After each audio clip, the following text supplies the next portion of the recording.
Ciao ragazzi, avete mai assaggiato i meloni di montagna?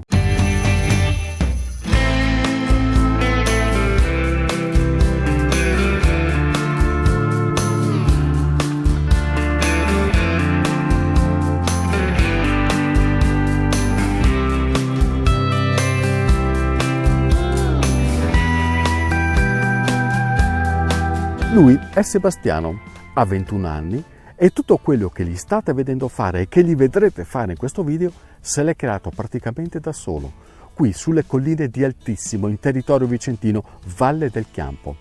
Cosa ha fatto? Praticamente ha preso questo pezzo di terra che era incolto sostanzialmente fino all'anno scorso e lo ha fatto diventare il luogo in cui iniziare la sua attività di contadino. Lo ha trasformato in un vero e proprio giardino in cui ha piantato diverse varietà di ortaggi.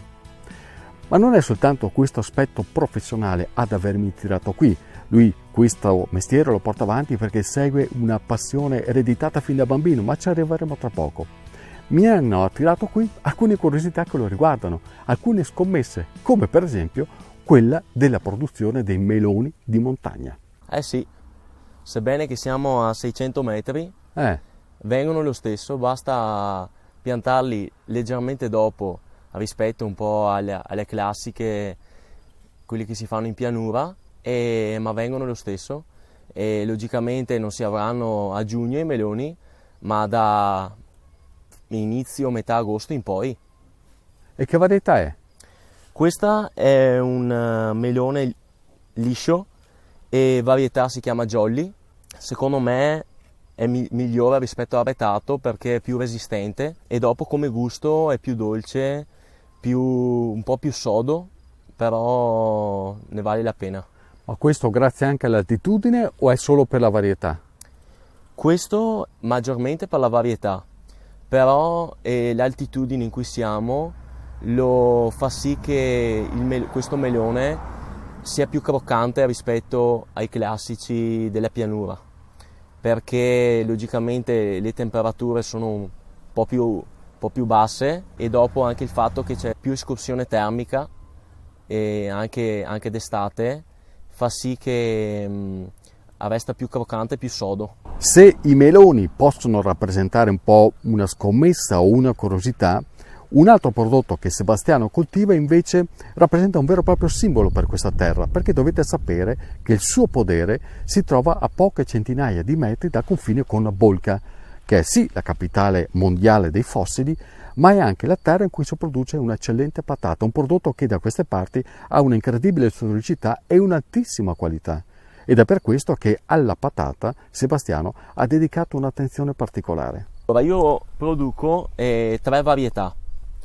La primura, che è una patata precoce a pasta gialla, poi produco la Kenabe, che è questa qua che vedete, che è una varietà tardiva, invece questa a pasta bianca, una varietà molto rustica, che è proprio la varietà che piantavano i nostri nonni, perché qua è una zona proprio dedica alle patate. E cosa serve questa patata? Per cucinare che cosa?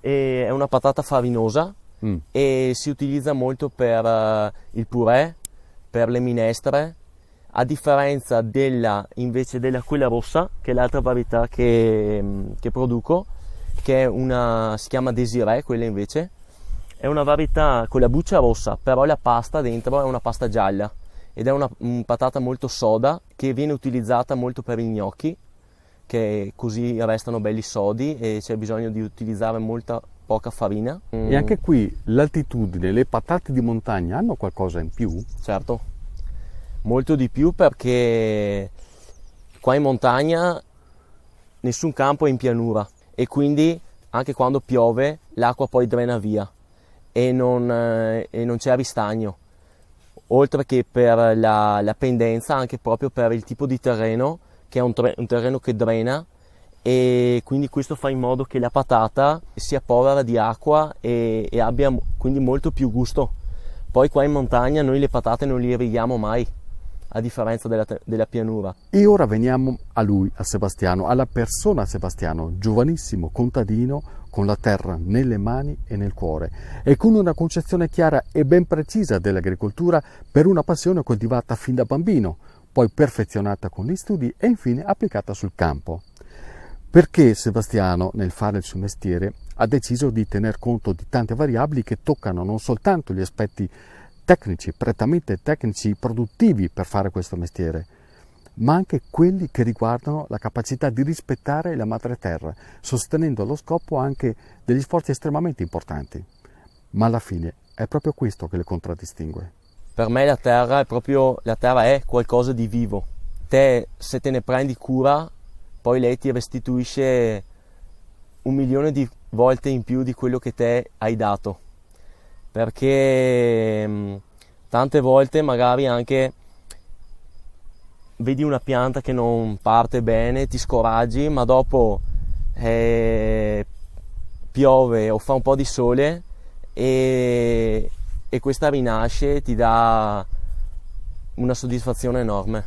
Noi qua adottiamo, non è che adottiamo una pratica fissa di coltivazione, perché poi si coltiva in base anche a dove sei, al posto, bisogna adattarsi.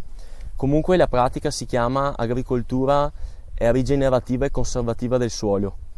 Questa pratica, appunto, come dice anche il nome, si basa proprio sulla fertilità del suolo, mantenere la fertilità e anche aumentarla se si riesce, perché proprio questo è il problema del giorno d'oggi, che i suoli sono sempre meno fertili perché si hanno adottato queste pratiche che non vanno ad aumentare e preservare la fertilità, ma solo a ridurla.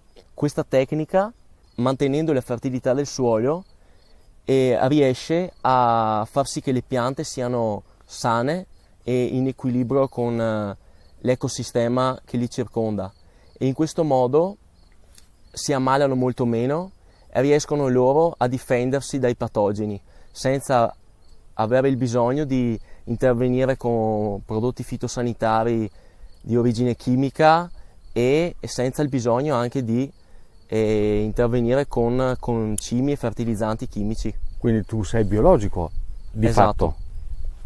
Esatto, io non ho il certificato biologico, però comunque questa pratica va anche oltre al biologico. E infine c'è Sebastiano, l'imprenditore. Avviare un'attività del genere a 21 anni, in un contesto paesaggistico, per carità, bellissimo, incredibile, ma anche altrettanto impegnativo, non è da tutti. Anche perché nel fare questo mestiere bisogna tener conto di elementi come la grande fatica, le ore che non si contano, le esigenze della terra che vanno rispettate. Sono elementi che non sempre si possono dominare facilmente. Ma lui ci crede e qui, a 650 metri di altezza, sta costruendo e portando avanti il suo sogno. Intanto si prova una soddisfazione enorme, perché una volta che raccogli i prodotti che coltivi e poi li vendi, le persone ti scrivono un messaggio, ti dicono a voce: guarda, le tue patate sono fantastiche, questo ti dà una soddisfazione enorme e sebbene che hai fatto tanti sacrifici, perché qua logicamente gli orari non ci sono, non si guarda l'ora in più, l'ora in meno, e i sacrifici ci sono, però dopo vengono ricompensati tutti. Però adesso li tastiamo, per forza. Che le zaccole va bene, però sì, infatti era. Sentiamo allora.